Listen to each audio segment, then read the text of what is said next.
Gaza Israeli বাহিনীর চলমান হামলায় অস্থিরতা লেগে আছে মধ্যপ্রাচ্য জুড়ে।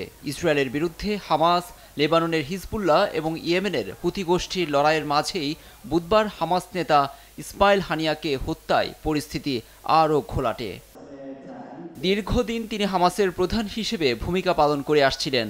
তার শূন্যতায় দলটির নেতৃত্ব কে দেবেন তা এখনও অনিশ্চিত। রাজধানী তেহরানের ভেতর হানিয়াকে ক্ষেপণাস্ত্রের আঘাতে হত্যা ইরান মদতপুষ্ট সশস্ত্র গোষ্ঠীগুলোর জন্য বড় একটা ধাক্কা, এমনটাই মনে করছেন যুক্তরাষ্ট্রের একটি প্রতিষ্ঠানের জ্যেষ্ঠ বিশেষজ্ঞ ম্যাথিউ লেভিট। সংবাদ মাধ্যম সিএনএনকে সাক্ষাৎকারে তিনি বলেন, ইসরায়েল বিরোধী হিজবুল্লাহ, হামাস এবং ইয়েমেনের হুতি নেতাদের অবাধ চলাফেরা কোথাও নিরাপদ নয়। এই ঘটনা তা আঙুল দিয়ে দেখিয়ে দিচ্ছে। এমনকি সংগঠনগুলোর নেতাদের আশ্রয় দেওয়া দেশগুলোকেও অনিরাপদ বলছেন তিনি। যুক্তরাষ্ট্র ও ইসরায়েলের দাবি, মধ্যপ্রাচ্যে এই গোষ্ঠীগুলো ইরানের হয়ে নানাভাবে প্রক্সি দিচ্ছে, যা মাথাব্যথার কারণ পশ্চিমা দেশগুলোর।